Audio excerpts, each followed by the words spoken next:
बड़ी सुघर लागे तोर लुकिया धनी हाँ लुकिया धनी पहाड़ी जमारे ओ सुकिया धनी सरिया पुलकिया धनी सरिया पुलकिया धनी। बता दे दोस्तों यह सॉन्ग पवन सिंह जी का है। बता दे दोस्तों यह कल ही रिलीज हुआ है। यह सॉन्ग बता दे ये बहुत कम ही समय में 2 मिलियन प्लस लोगों ने इस सॉन्ग को अपना प्यार दुलार दिया है।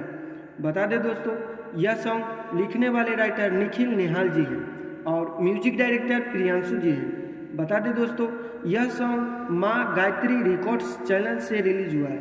इस सॉन्ग का वीडियो क्वालिटी भी बहुत ज़बरदस्त तरीका से शूटिंग हुआ है। बता दें दोस्तों आप लोग इस सॉन्ग को एक बार जरूर सुने और अपना प्यार दुलार जरूर दें। इसी प्रकार से भोजपुरिया से रिलेटेड जानकारी पाने के लिए हमारे चैनल को सब्सक्राइब करें और नए नए वीडियो पाने के लिए हमारे चैनल से जुड़े। धन्यवाद।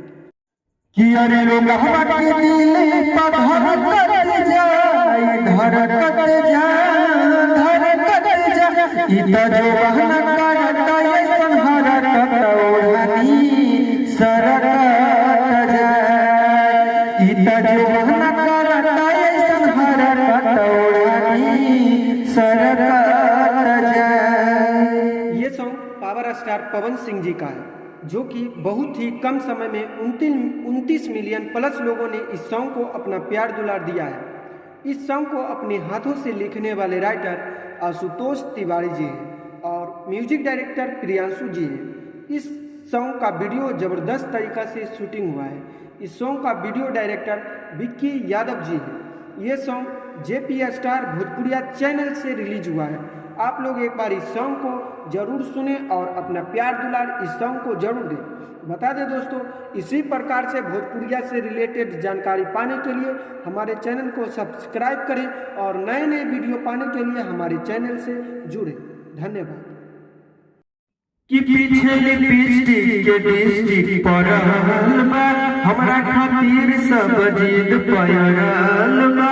पीछे लिपस्टिक के डिस्ट्रिक्ट पड़ल बा हमरा खातिर सब जिद पड़ल बा।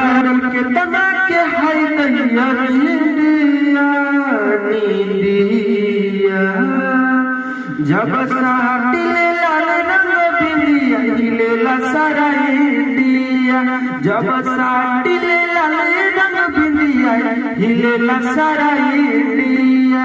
ये सॉन्ग शिल्पी राज जी का है। बहुत ही जबरदस्त सॉन्ग है। इस सॉन्ग को लिखने वाले राइटर अजीत मंडल जी हैं और म्यूजिक डायरेक्टर आर्या शर्मा जी हैं।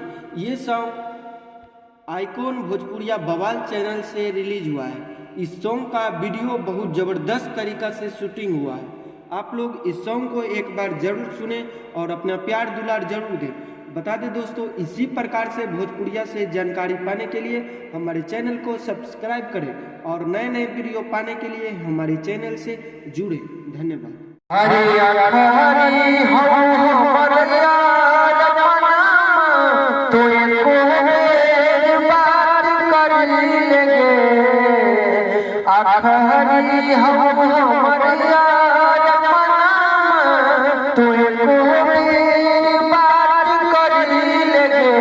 आगे सोनैया भरती पटनमा में आगे मुलाकात करी लेगे।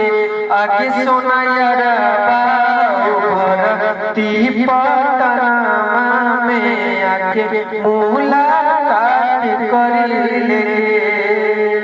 यह सॉन्ग आशीष यादव जी का है। बता दें दोस्तों यह सैड सॉन्ग बहुत ही वायरल हो रहा है। बता दें दोस्तों यह बहुत कम समय में 11 मिलियन प्लस लोगों ने इस सॉन्ग को अपना प्यार दुलार दिया है। बता दें दोस्तों इस सॉन्ग को लिखने वाले राइटर अमन अलवेला जी हैं और म्यूजिक डायरेक्टर शिशिर पांडे जी हैं। बता दें दोस्तों इस सॉन्ग का वीडियो क्वालिटी भी बहुत ज़बरदस्त तरीका से शूटिंग हुआ है। इस सॉन्ग का वीडियो कुशल बबुआ जी लिए हैं। बता दें दोस्तों यह सॉन्ग मिनी इंटरटेनमेंट चैनल से रिलीज हुआ है। बता दें दोस्तों अगर आप नए हो तो इस चैनल को सब्सक्राइब करें और नए नए वीडियो देखने के लिए इस चैनल से जरूर जुड़ें। धन्यवाद। बता दें दोस्तों आप एक बार इस सॉन्ग को जरूर सुने और अपना प्यार दुलार जरूर कि अरे लोग के दिल पर धड़कत जाए इता जो बहना करता ये संहारत ओढ़नी सरकत जाए। इता जो बहना करता ये संहारत ओढ़नी सरकत जाए। ये song power star Pawan Singh ji का है, जो कि बहुत ही कम समय में 29 मिलियन प्लस लोगों ने इस सॉन्ग को अपना प्यार दुलार दिया है। इस सॉन्ग को अपने हाथों से लिखने वाले राइटर आशुतोष तिवारी जी हैं और म्यूजिक डायरेक्टर प्रियांशु जी हैं। इस सॉन्ग का वीडियो ज़बरदस्त तरीका से शूटिंग हुआ है। इस सॉन्ग का वीडियो डायरेक्टर विक्की यादव जी हैं। ये सॉन्ग जेपी स्टार भोजपुरिया चैनल से रिलीज हुआ है। आप लोग एक बार इस सॉन्ग को जरूर सुने और अपना प्यार दुलार इस सॉन्ग को जरूर दें। बता दें दोस्तों, इसी प्रकार से भोजपुरिया से रिलेटेड जानकारी पाने के लिए हमारे चैनल को सब्सक्राइब करें और नए नए वीडियो पाने के लिए हमारे चैनल से जुड़ें। धन्यवाद। अगिया खारी मिलना कर ले यो तोरा से यारा के जाए। अखारी मिलना कर ले यो तोरा से यारा के जाए। खोली दे न शीशा तर करावा के देखावो चेहरा के जाए। खोली दे न शीशा तर करावा के देखावो चेहरा के जाए। अगिया चारा पर लिखा गेले जो हमारा फोना पटाई होंगे समाचार। अगिया चारा पर लिखा गेले जो हमारा फोना पटाई होंगे समाचार।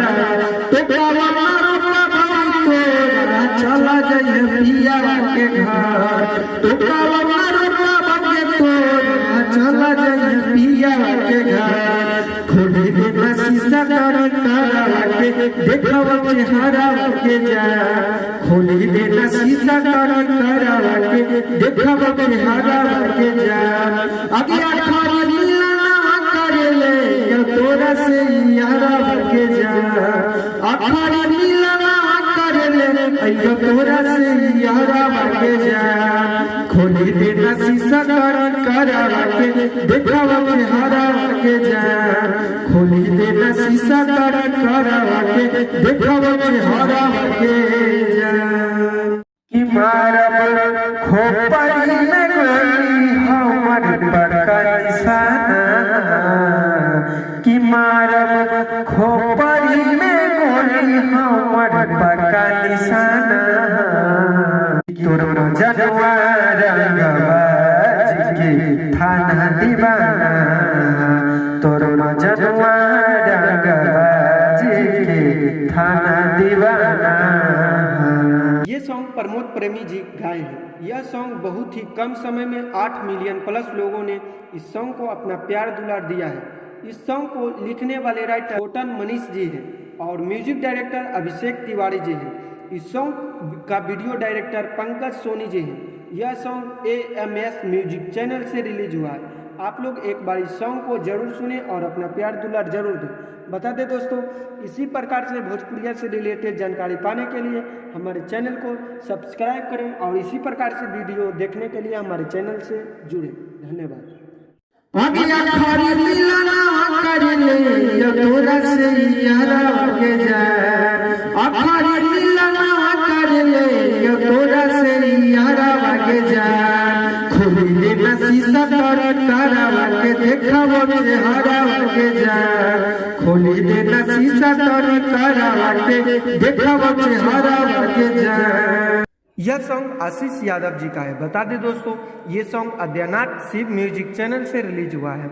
यह सॉन्ग को लिखने वाले राइटर चिंटू राजा जी हैं और म्यूजिक डायरेक्टर टिंकू तूफान जी हैं। इस सॉन्ग का वीडियो डायरेक्टर नंदन शर्मा जी हैं।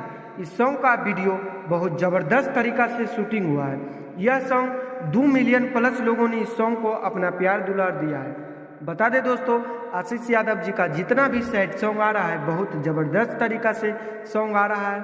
आप लोग इस सॉन्ग को जरूर एक बार सुने और अपना प्यार दुलार जरूर दें। बता दें दोस्तों, इसी प्रकार से भोजपुरिया से रिलेटेड जानकारी पाने के लिए हमारे चैनल को सब्सक्राइब करें और नए नए वीडियो पाने के लिए हमारे चैनल से जुड़ें। धन्यवाद।